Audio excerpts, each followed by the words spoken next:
फिर से एक नए एपिसोड के साथ आप लोगों के सामने हाजिर हो। चर्चा अभी अफगानिस्तान में ही है, क्योंकि ये विषय ऐसा है कि ये अभी कई दिन तक चलने की इस पर उम्मीद है। और मज़ेदार बात यह है कि इसमें हर पल नया हो रहा है, और संभव है कि जब मैं ये वीडियो रिकॉर्ड कर रहा हूँ और जब आप इसको सुनेंगे, इसके बीच में काफ़ी कुछ हो चुका होगा।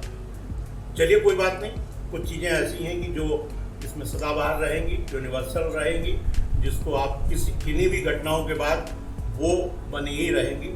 सबसे बड़ी चीज़ एक ये निकल के आ रही है, अमेरिका जैसा सुपर पावर और उसका एक लोकप्रिय राष्ट्रपति जिसने ट्रंप को बुरी तरह से हराया था, वो जो बाइडेन आज बुरी तरह से पछता रहे हैं अपने फैसले पर, और या यूं कहें वो खिसियानी बिल्ली खंबा नोचे की स्थिति में है। वहाँ पर जो भी आतंकवादी संगठन हैं, कोई वो तालिबान हो, ISIS के यानी कि खुरासान हो, कोई भी संगठन हो, वो आतंकवादी हैं। जिस तरह से चोर चोर मौसेरे भाई हैं, इसी तरह से उनका कोई भी नाम हो सकता है। वो सब आपस में मिले हुए हैं और वो दुनिया को भले ही बेवकूफ़ बनाने के लिए, दुनिया को झांसा देने के लिए अलग अलग नाम से सामने आ रहे हैं। तीसरी बड़ी बात है कि भारत जो है वो अभी संयुक्त राष्ट्र सुरक्षा परिषद का अध्यक्ष है, जिसने चीन और रूस को भी इस पूरे मामले में अपने रुख के विपरीत वहाँ बोलने पर जो है मजबूर कर दिया। इस तरह से आतंकवाद के समर्थन में जो ये दो देश थे, इन दोनों देशों ने UNSC में आतंकवाद का विरोध किया, आतंकवाद की निंदा की। चौथी और सबसे मजबूत बात है, जो इतिहास भी है, आगे कभी भी जिसको भुलाया नहीं जा सकेगा, वो ये है कि जो दुनिया के जितने भी बड़े राष्ट्र हैं, वो USA हो या रूस हो या आगे अपने को सुपर पावर मानने वाला चीन हो, कोई भी देश हो, वो अफगानिस्तान को एक टेस्ट फायर रेंज के रूप में इस्तेमाल करना चाहते हैं। वहाँ पर अपने हथियारों का प्रयोग करके उनका टेस्ट करना चाहते हैं। मैं एक बार फिर आपसे रिक्वेस्ट करूँगा कि अगर आपको मेरा ये वीडियो अच्छा लगता हो तो आप इसको लाइक करें, इसको सब्सक्राइब करें और अपने साथ के लोगों के बीच में इसको साझा करें, ताकि ज़्यादा से ज़्यादा लोगों तक ये पहुंच सके। अमेरिकी राष्ट्रपति जो बाइडेन ने डोनाल्ड ट्रंप को आक्रामक रूप से हराया था, जिसमें उनकी अफगानिस्तान नीति का भी, डोनाल्ड ट्रंप की अफगानिस्तान नीति का भी विरोध किया था। हालांकि अफगानिस्तान से अपने सैनिकों को वापस बुलाने का जो फैसला था वो डोनाल्ड ट्रंप ने लिया था, लेकिन डोनाल्ड ट्रंप चाहते थे कि अफगानिस्तान से जो फौज की वापसी हो वो एक निश्चित क्रम में हो और धीरे धीरे हो। वहाँ की जो लोकतांत्रिक सरकार है उस पर कोई इम्पैक्ट ना आए, और वहाँ की जनता के लिए विकास कार्य हो रहा है उस पर भी कोई असर ना आए। लेकिन जो बाइडेन ने आते ही फैसला लिया कि वो अगले 6 महीने के अंदर अमेरिकी सेना को अफगानिस्तान से विड्रॉ कर लेंगे।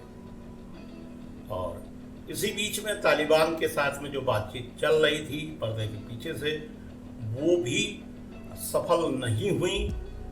कहा कुछ गया, किया कुछ गया, और नतीजा ये हुआ कि 15 अगस्त के दिन तालिबान काबुल पर पहुंच गया और अगले ही दिन वहाँ के राष्ट्रपति देश छोड़ करके कहीं चले गए। बाद में पता चला कि वो UAE में है। कहने में तो बहुत एक आसान घटना लग रही है। एक देश किस तरह से बिगड़ सकता है, किस तरह से वहाँ की व्यवस्था खराब हो सकती है, किस तरह से वहाँ की जनता दर बदर ठोकर खाने के लिए भटक सकती है, वो एक बहुत बड़ा उदाहरण है।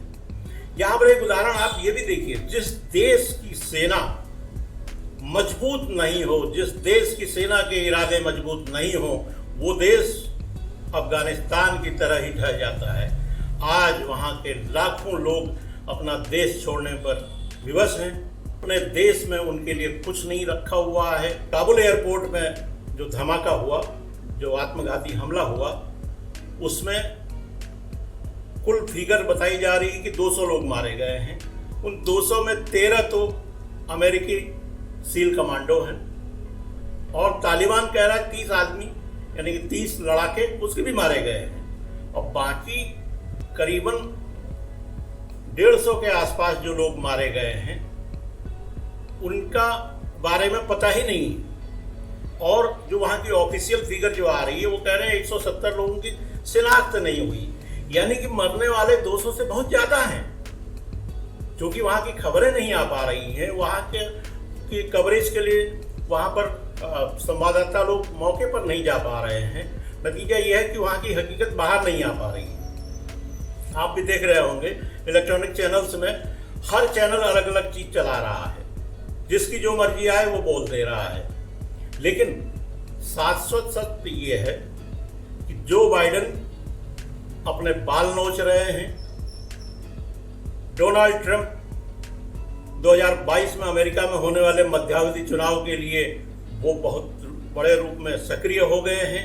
वो चाहते हैं कि उनकी सीनेट में जो है उनकी पार्टी रिपब्लिकन पार्टी एक बार फिर से बहुमत में आए और वो बहुमत में आते ही महाभियोग भी ला सकते हैं। महाभियोग लाने का मतलब जो बाइडेन बाहर हो जाएंगे।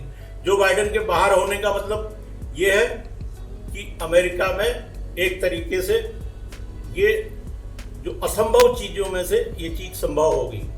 जो बाइडेन को अपनी गद्दी छोड़ करके कमला हैरिस जो वहाँ की उपराष्ट्रपति हैं उनको राष्ट्रपति बनाना पड़ सकता है।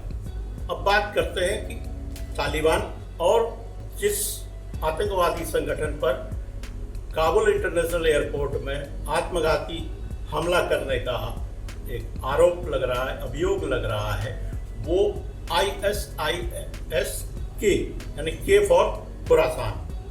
खुरासान का मतलब यह है कि वो अफगानिस्तान में कब्जा चाहता है। जो कुल मिलाकर के ISIS की ही एक विंग है जो अफगानिस्तान को और कट्टरपंथी इस्लामिक बनाना चाहता है। वो कुछ कहावत है, चोर चोर मौसेरे भाई। कभी मुजाहिदीन है तो कभी वो तालिबान है तो कभी ISIS के है। जिस ग्रुप का, जिस संगठन का वहाँ पर यानी कि एक छोटे छोटे जो ग्रुप आपस में बटे हुए हैं, जो भी हावी होता है वो बता देता है कि मेरी सत्ता हो गई। वो तालिबान के रूप में भी सामने आ जाते हैं, मुजाहिदीन के रूप में भी सामने आ जाते हैं, वो ISIS के रूप में भी सामने आ जाते हैं।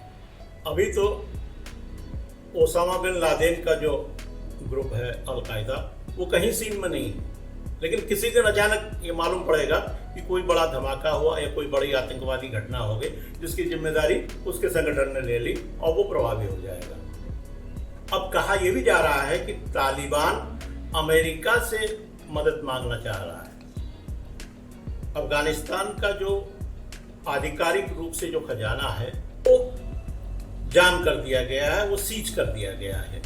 अब तालिबान को जब तक मान्यता नहीं मिल जाती है तब तक वो पैसा इसे नहीं मिल सकता है। तो आज की तारीख में तालिबान अपने को एक ठगा सा महसूस कर रहा है और अमेरिका के पास उसका प्रस्ताव चला गया है कि भाई आपने जो दोहा में हम लोगों के साथ बैठक की थी और इसके अलावा बार बार आप मीटिंग कर रहे थे और आपकी सेना को बाहर निकलने में हमने मदद की, अब आप हमें मदद करें। चूँकि तालिबान के साथ में अमेरिका के संबंध 1996 के आसपास अच्छे थे, कई हथियार उनको मुहैया कराए गए थे।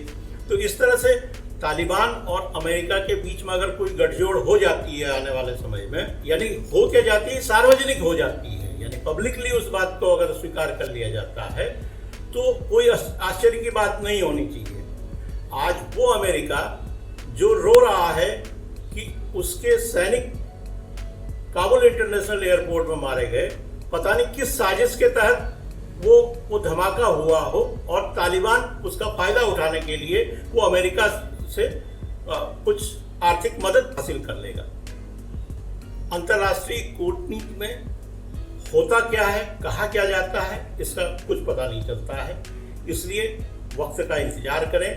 अमेरिका और तालिबान के रिश्ते क्या होंगे वो कुछ दिन बाद सबके सामने आ जाएंगे। फ्रेंड्स, अगर ये एपिसोड आपको अच्छा लगा तो ज़रूर लाइक करिएगा और सब्सक्राइब करिएगा, अपने लोगों में इसे ज़रूर शेयर करिएगा। ये पूरा वीडियो देखने के लिए बहुत बहुत धन्यवाद।